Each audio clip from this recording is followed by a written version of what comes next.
Hello नमस्कार, मैं हूं आशीष और मैं आपका वेलकम करता हूं भारत फर्स्ट में। 200 किलो आरडीएक्स उत्तर प्रदेश के बागपत में पकड़ा जाता है। ये कहानी बिल्कुल कवर नहीं हो रही। मैंने चारों तरफ देखा, ये स्टोरी शायद दब चुकी है। इसके ऊपर कोई डिस्कशन नहीं है। मैं आपको रिक्वेस्ट करूंगा, अवेयरनेस के लिए इस वीडियो को हर जगह सारे ग्रुप्स में शेयर कर दीजिए, क्योंकि ये आपके कान खड़े कर देगा। There was some sinister plan. सबसे पहले इसकी जो भनक है वो आपको ट्विटर पे मिलेगी। कर्नल अजय रैना साहब कहते हैं, danger is real and is lurking around, major tragedy averted, 200 kgs of explosives, और ये आरडीएक्स है, सीज्ड बाय यूपी पुलिस, और ये उत्तर प्रदेश पुलिस और यूपी एटीएस ने से धर दबोचा है इन अ दिल्ली बाउंड बस एट बागपत। और ये जो दिल्ली बाउंड बस थी, ये एक प्राइवेट ऑपरेटेड बस थी। इस बस में बिल्कुल स्ट्रेटेजिकली, ऐसा नहीं है कि गलती से किसी ने कोई सामान दे दिया तो हमने रख दिया, नहीं, बिल्कुल अच्छे से छुपा के 200 केजी आरडीएक्स रखा गया था। और ये बस जा कहां रही थी? दिल्ली बाउंड मतलब दिल्ली जा रही थी। और दिल्ली जा रही थी तो फिर ऑब्वियस सी बात है, कहीं ना कहीं इसे यूज करना था। ऐसा तो नहीं है कि ये जम्मू एंड कश्मीर जाती या पंजाब जाती, इसका डेस्टिनेशन ही दिल्ली था। तो फिर इसका मतलब दिल्ली में कोई ना कोई सिनिस्टर प्लान था। अब आप बोलेंगे किस टाइप का प्लान हो सकता है?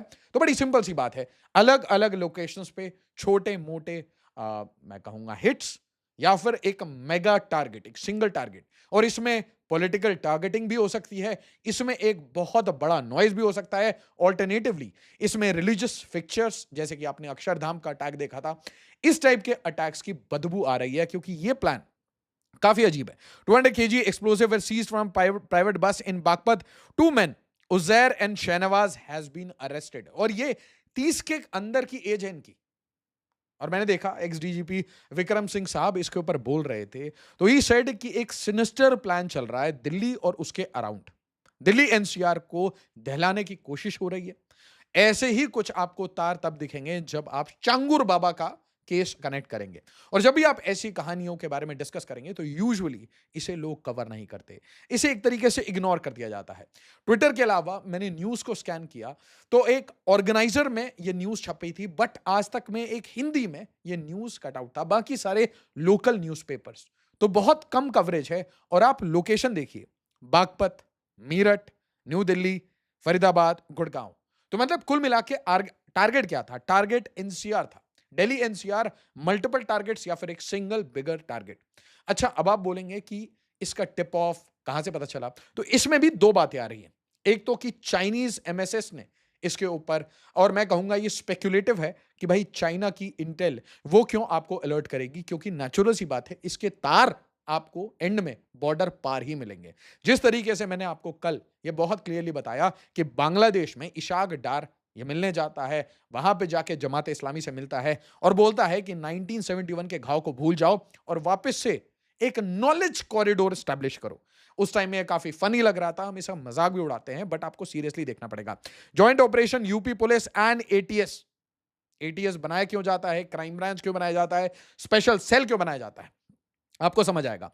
Scissor of explosive 200 KGs, 200 kilo, Delhi bound बस, कैटास्ट्रोफिक अटैक ऑन एनसीआर इसकी प्लानिंग थी। दो इसमें हैंडलर्स डायरेक्टली इन्वॉल्व थे, 30 से कम उनकी उम्र बताई जा रही है। बट मोस्ट इंपॉर्टेंटली इसका जो टिप ऑफ है वो आया था पंजाब से, बाटला से। पंजाब पुलिस ने ये इंटेल दिया था कि भाई देखिए, कुछ ऐसे सस्पेक्टेड मूवमेंट्स हैं which are on route from Uttar Pradesh towards Delhi, और उसके बाद इसे पकड़ा गया था। और नेचुरल सी बात है, इसके जो तार हैं वो इंटरनेशनल हैं, क्रॉस बॉर्डर हैं। क्योंकि जो मैं पंजाब का केस बता रहा हूं इसे भी हम बहुत क्लियरली डिस्कस करेंगे, यहां पे भी आपको ग्लोबल मॉड्यूल दिखेगा। मैं आपको बार बार बताता हूं कि जब भी ऐसे कोई डिमांड्स, जैसे कि खालिस्तान वगैरह के डिमांड्स कहीं पे भी दुनिया में लगाए जाते हैं, तो जितने गोरे हैं वो कहते हैं ये फ्री स्पीच है। अब जस्ट इमेजिन कि इजराइल के अंदर कोई हमास का ऑपरेटिव है, वो प्रोटेस्ट करे, या फिर यही हमास का ऑपरेटिव अमेरिका में जाके प्रोटेस्ट करे, तो वो अरेस्ट हो जाएगा, डिटेंशन में चले जाएगा। बट जब ये खालिस्तान के झंडे लेके लोग प्रोटेस्ट करते हैं तो क्या होता है, तो बोल देते हैं फ्री स्पीच।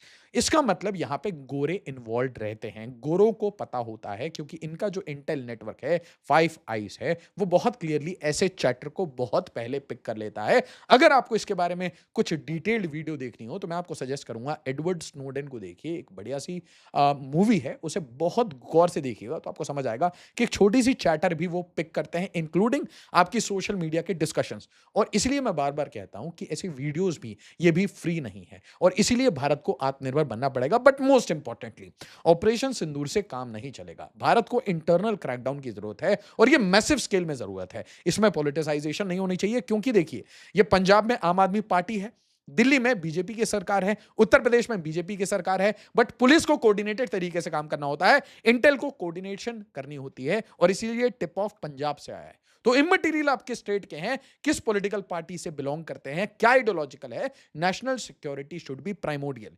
तो Batala police unearth ISI back terror module seizes explosives, यहां पे भी वही आरडीएक्स पकड़ा गया है, ग्रेनेड्स पकड़े गए हैं, और ये Babbar Khalsa international, UK based Babbar Khalsa international से इनका ऑपरेशंस लिंक था।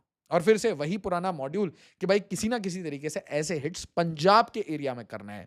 और आप ध्यान से देखिए, अमृतसर बाउंड रूट, यहां पे डेड लेटर बॉक्स मैकेनिज्म, मतलब आप कुछ एक पैकेज ड्रॉप करके चले जाएंगे और उसके बाद दूसरे हैंडलर्स उठा के चले जाएंगे, छोटे छोटे पैकेजेस जो कि आप ड्रॉप कर देते हैं, दूसरे लोग उठा के चले जाएंगे, प्लेस कर देंगे और फट जाएगा।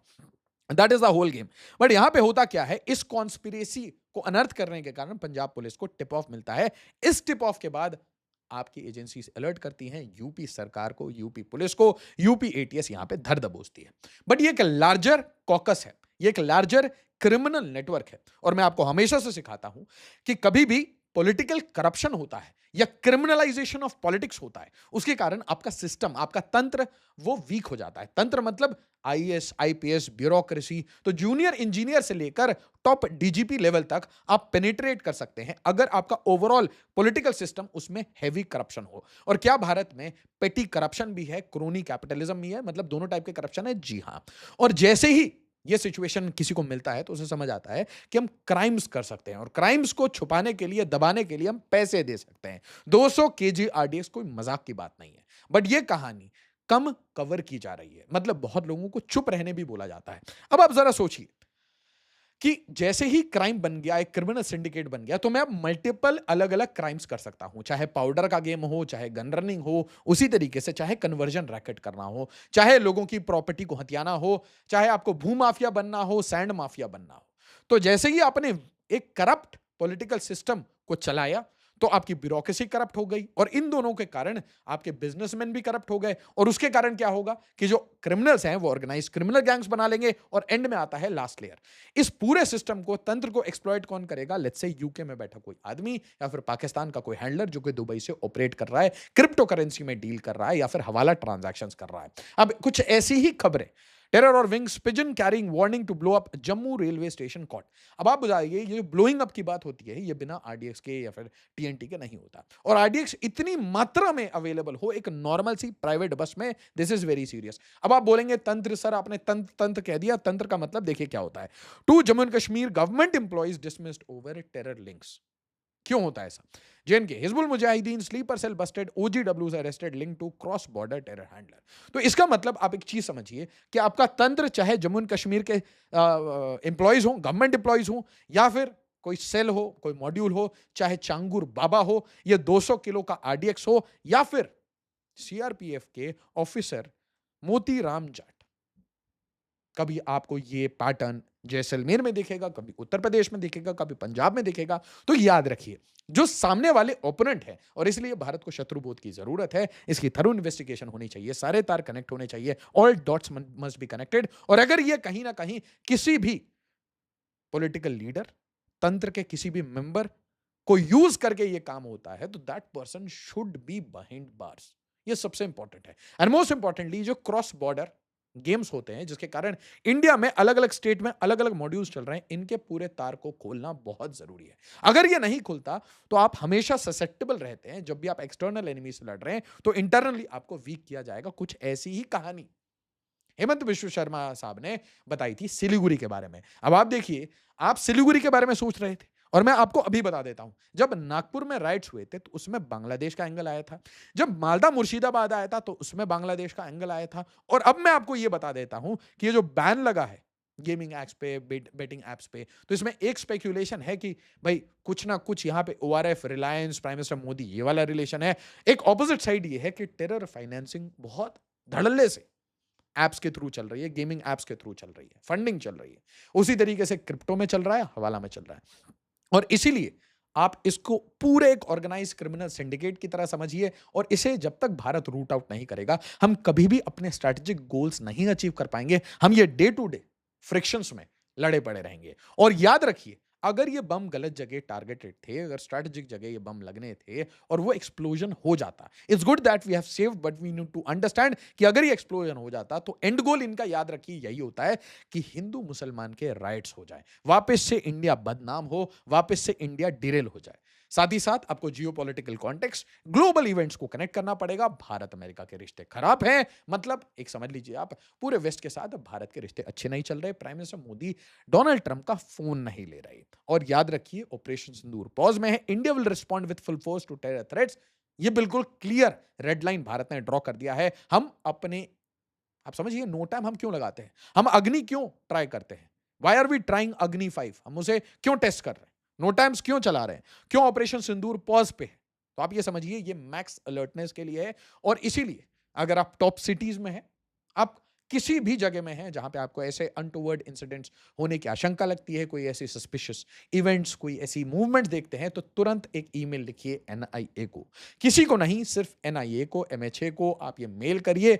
अगर आप किसी भी तरीके से भारत की नेशनल सिक्योरिटी को मजबूत कर सकते हैं तो keep this, just do this one single job. साथ ही साथ ऐसी कोई भी न्यूज होती है उसको अपने सारे सोशल मीडिया हैंडल्स, अपने ग्रुप्स पे शेयर करिए, ताकि भारत चौकन्ना रहे, भारत अवेयर रहे। साथ ही साथ अगर आपको लोकल पुलिस पे ट्रस्ट है तो आपके बीट कांस्टेबल से अच्छे दोस्त आपके कुछ हो नहीं सकते। ये मैं स्टेटमेंट इसलिए बोल रहा हूं क्योंकि बहुत सारे बच्चे वेस्ट बंगाल से बोलते हैं कि नहीं, उन्हें नहीं फील होता कि वो बांग्लादेशी, एक इलीगल बांग्लादेशी के बारे में रिपोर्ट कर सकते हैं टू द एडमिनिस्ट्रेशन। उन्हें डर लगता है कि कहीं उन्हें विक्टिमाइज ना किया जाए। और इसीलिए मैं कह रहा हूं कि अगर आपको ऐसा डर लगता है तो एनआईए को कांटेक्ट करिए। वीडियो को लाइक, शेयर और सब्सक्राइब जरूर करिएगा। एज ऑलवेज, जय हिंद, जय भारत।